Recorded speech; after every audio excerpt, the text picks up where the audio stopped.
Hello everyone, welcome to Prime Strings and to the Learn to Play Suzuki Violin in 30 Days course.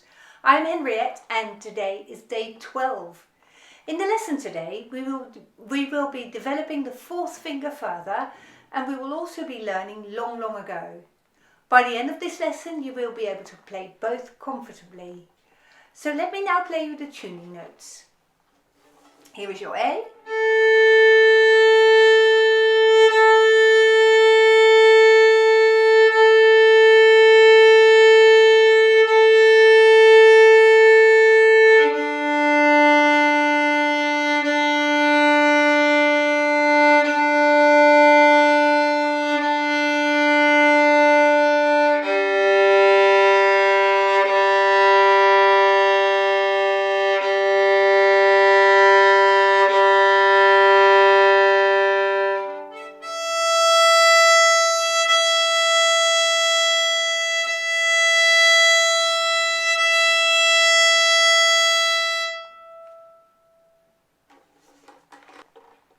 Now let's warm up your fingers with the A scale, playing every note twice with long bows and with a fourth finger at the top.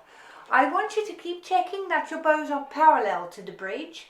So if you want to get more parallel, you need to push your bow arm forward during each down bow. Here we go. I'll count us in for 4. 1, 2, 3, 4.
Let's also now play the A arpeggio.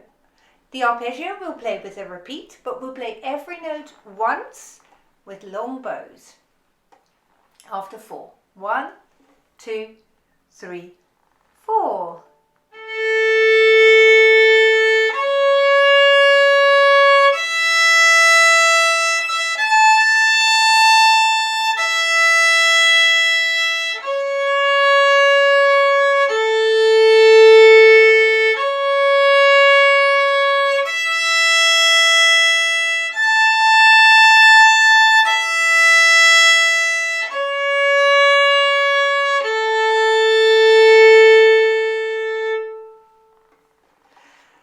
Well done, we're nicely warmed up now.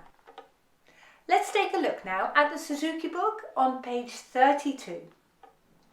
We will be practicing the exercises for the fourth finger, and perhaps you can read the exercise with me.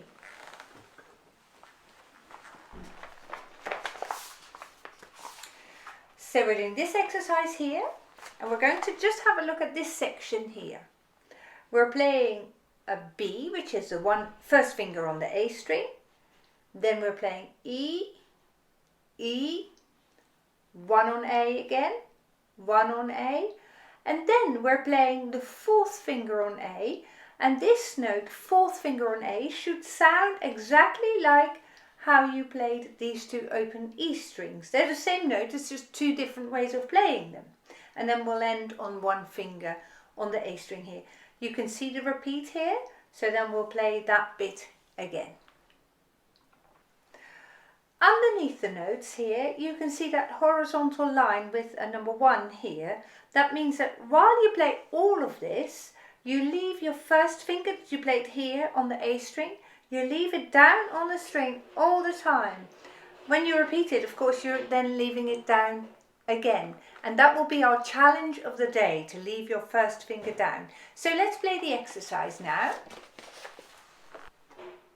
I'll count us in for 4, and we will be playing long bows, and we will also play the repeat.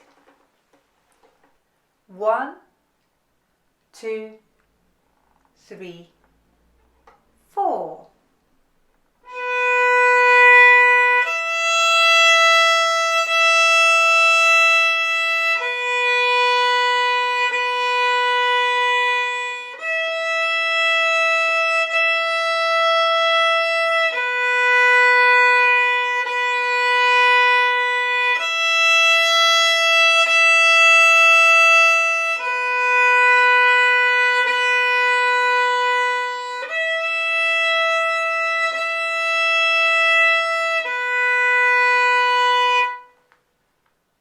You have perhaps noticed that when you leave your first finger on the string and you want to play an open D string, you have to somehow create a little tunnel here so that your E string can ring freely.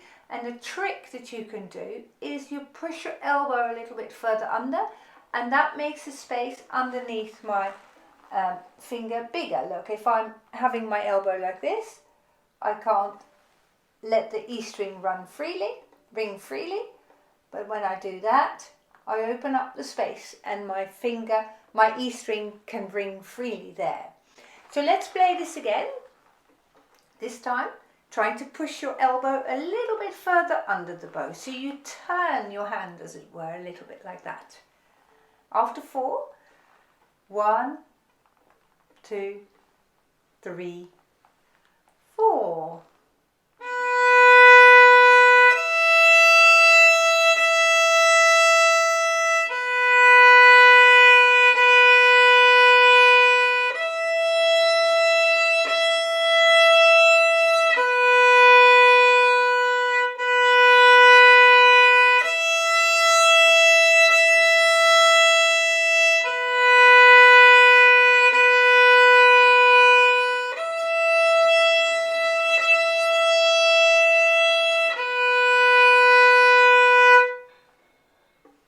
Many people will find that quite challenging, but you keep trying. Tomorrow might be slightly easier.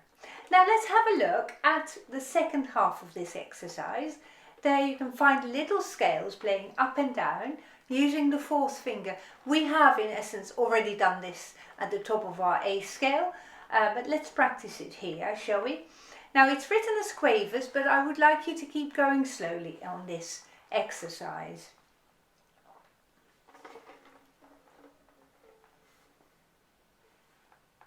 One and 2 and 3 and 4 and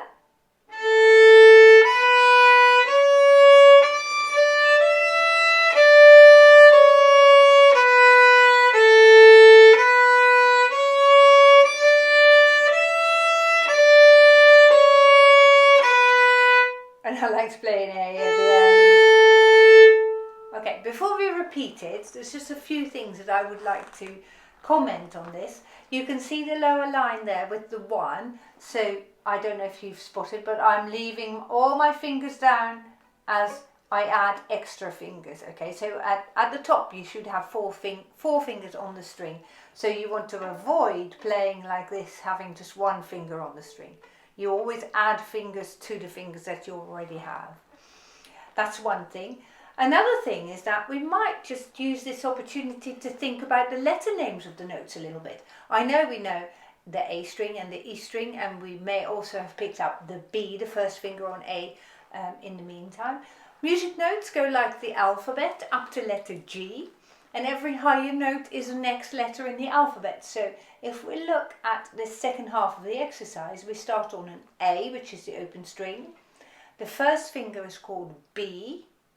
The second finger is called C sharp. Later on I'll go into more detail why this is called C sharp and not C. The third finger is called D, and the fourth finger is called E. So if we go up and down and follow the exercise, we'll go A, B, C sharp, D, E, D, C sharp, B, A, B, C sharp, D, E, D, C sharp, B. And you pick that up as you go along, so well done for learning your letter names. Let's now play the repeat, going up and down, the second half of this exercise. 1 and 2 and 3 and 4 and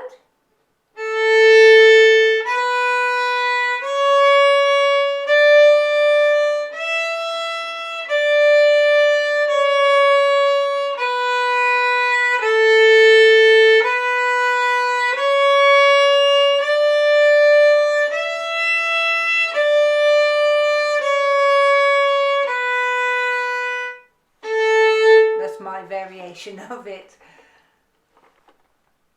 Let's take a look now at Long Long Ago on page 31. We are going to be using the fourth fingers again in this tune, but we're going to be using the fourth finger as you would use it normally in more advanced violin playing. If I can stay on the same string by using the fourth finger, and the notes before and after the fourth finger are on the A string, I will use the fourth finger. And if not, if the music carries on onto the E string, I might as well use an open E string, as I will need to go to the E string anyway. So you can find a good example of how to use the open string versus the fourth finger in Long Ago. Let's play this now. I'll count you in for 4, and I would like you to use a whole bow for each crotchet, a half bow for each of the quavers, and a long but very slow bow for each minim. I'll count us in for 4. 1, 2 and 3, 4 and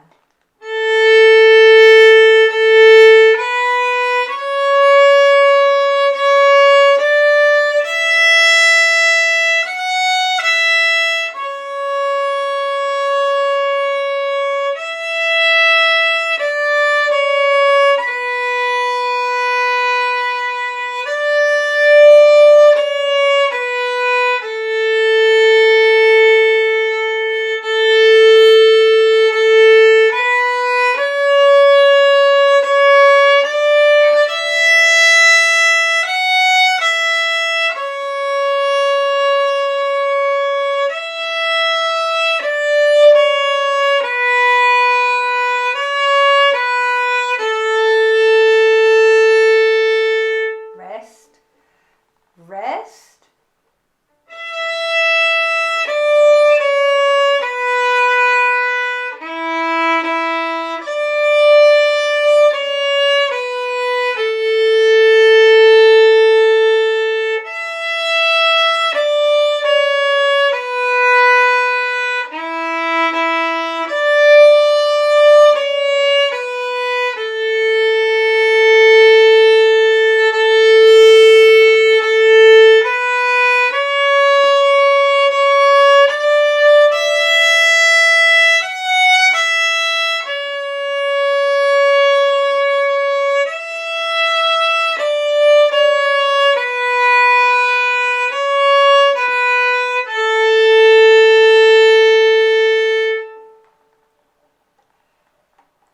Well done. There you are. You've seen hopefully the examples of where I use an open string. So look back to the beginning of this tune. Between bars 1 and 2, I'm having to go, in bar 2, I'm having to go to the E string. So therefore I play an open E at the beginning of bar 2. Whereas if you go from bar 2 to bar 3 is all on the A string. So I can use my fourth finger so that I stay on the A string from the second finger in bar 2 all the way to the end of the line, I would say. So don't use an open E string in the third bar. You get the choice there, either an E or a fourth finger. Go for the fourth finger there, because then you can play that whole section on the A string. Same in the second line, when you go from bar 5 into bar 6, you use the open E string, because in bar 6 there is another note on the E string. So I can't avoid going to the E string at all. So I'm having to go there. Therefore I play an open E string. Whereas in bar 6 to 7, I could stay on the A string by playing the 4th finger. So I'm using the 4th finger there and not the open string.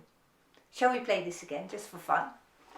1, 2 and 3, 4 and.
Well done, you've come such a long way. I can't believe it, in 12 lessons to get so far as this.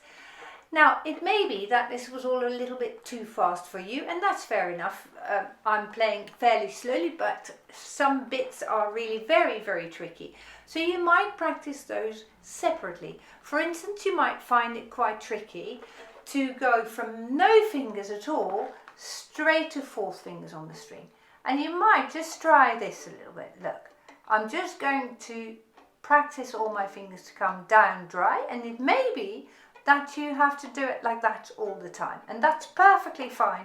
I'd much rather you did it step by step and just slowed the music down a little bit than that you're completely out of tune on that 4th finger because you place it in a random place. So that's perfectly fine, but you can practice that away from the video perhaps, and then see if you can join it in at a later stage.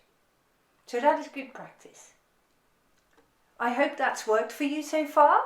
Thank you very much for watching. Feel free to share this video with your family and friends, and I look forward to seeing you in lesson 13, where we will be learning the May song. So exciting stuff to come. I look forward to seeing you again then.